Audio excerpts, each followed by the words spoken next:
So, language and behavior. Some might definitely agree with this, how it's related. Well, that's the question, isn't it? Like, how is it related?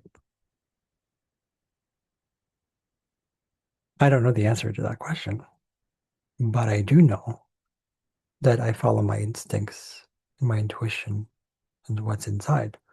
So, what if how we perceive the way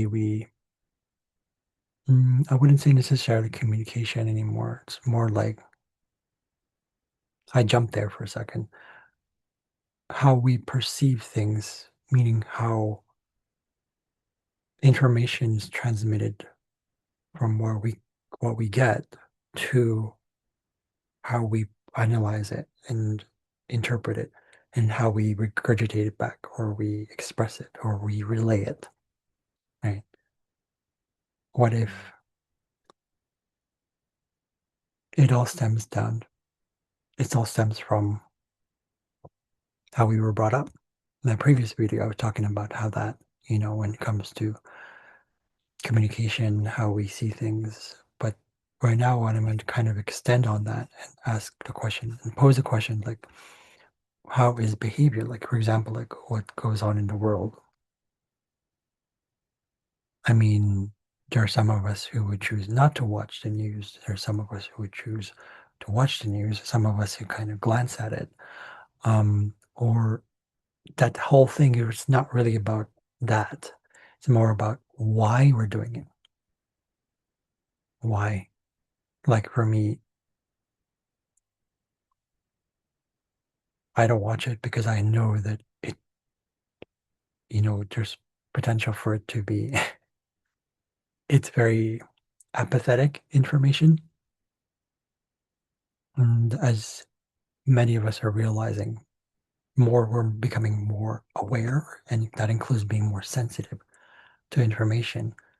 But beneath that, we have filters that we develop, right? People are realizing that that's rooted in the ego. And then there are people who resist the ego and say, "Oh, we can't have ego. I don't have ego." Or the opposite, right? Just extremes. What if those things are actually signs? The extremes are signs for us. The extremities, or the extremes that are happening in the world today are signs for us to balance those two. So, how is this tied to language? How is this tied to how we communicate? Well, isn't that a curious thing? Well, I would ask myself the question, how are they, first of all, how are they related? Then I go right into the emotion. I go like,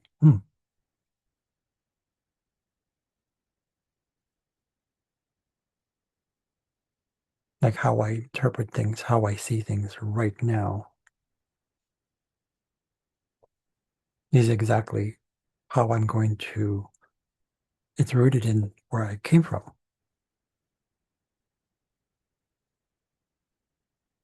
on a more genuine level, which should be the case now, technically. Even then, should it be? Should it be genuine? Should it not be genuine? Who's to say? Because every person is different. But what does it mean to be genuine in the first place? In my previous video, I talked about genuine communication, but now it's more like going deeper into like, what is genuine? Is it authentic? As in, to me, to you, to the world, to everybody else? What is authentic?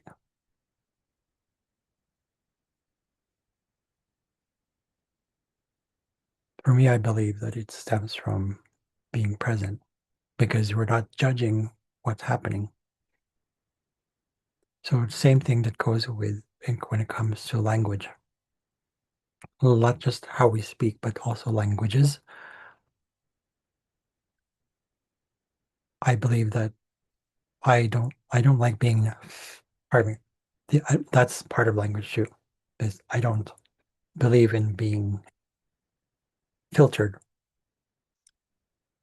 unfiltered. but at the same time, not in your face, not pushing an agenda, not imposing anything, right? Um, I basically given up on that, meaning it doesn't work because when we're telling people what to do,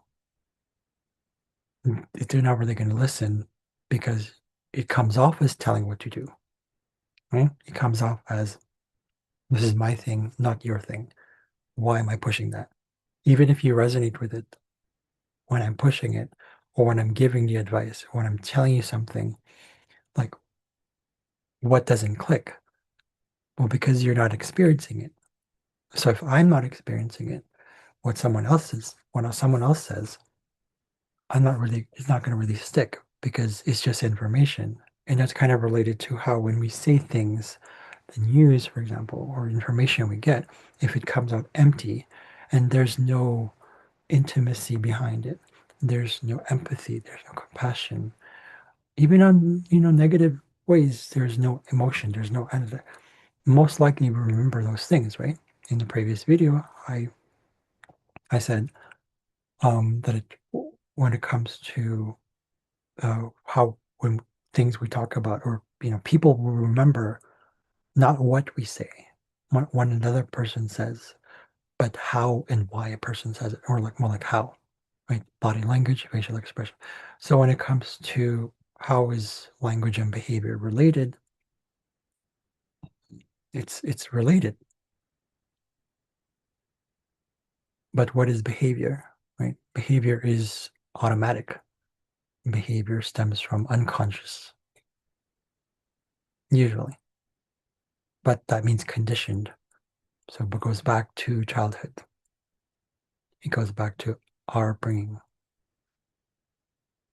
So do we solve that?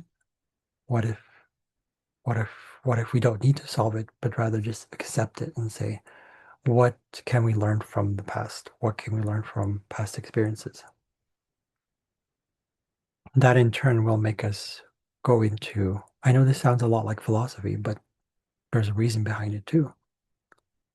Some people will probably disagree and say, I'll just get on with it. Like, what the fuck is your point? Right. So, but if we don't take a moment to pause and reflect, most importantly, at least for me, pause and reflect emotionally, what is it? What judgments do we have about others? Do they mirror ourselves? Is it a judgment that we have of others because we have a judgment of ourselves? Because we call it projection and shadow work in psychology, but also in spiritual circle. It's shadow. But sometimes there are people who don't really get that. We just call it shadow because that's just a term that was given, right? But really what it is when in this specific existence, or let's call it in this universe, a person reflects to us our behaviors as well. Because that's what happens after conditioning. When we're children, or rather when we're babies or toddlers, we're not conditioned. We get to be conditioned. We've yet to be conditioned, but we're actually not. So how do we get from changing behavior that became unconscious to becoming like a child? Do we just let go of those behavior? Some people might say, well, how do you let go of that behavior? How do you let go of the unconscious behaviors? How do you let go of these conditionedness? How do you let go of that stuff? By seeing it for what it is. So when we go through an emotion, we allow for it to happen. We really allow for it. You validate it by going, okay, you exist. It's how I do it myself. So what if we just did that? What if language acquisition, or towards fluency, the confidence, being able to travel, the openness, the growth, the exploration, being childlike again. What if all that's rooted in all this? What if all this thing that we desire is actually rooted in that processing of emotions going into the shadow, as people call it, right? Going into, sorry, I'm feeling checked. So I like this feeling. Um, um, and seeing it for what it is, and make that as sort of a simple process. Enjoy the simplicity of experiencing that. It's like, okay, you know, there are people who will say like you just go into the emotions by you focusing your attention on the actual sensation through the body, through the breath. I know it sounds spiritual. I know it sounds kind of woo-woo for some people. What if we gave it a try? What if we actually made that a practice? What if we made that a practice and tied it directly to our love of languages? And then start to understand, what if languages has nothing to do with languages at all? What if it's more to do with, yes, communication, but intention and attention? So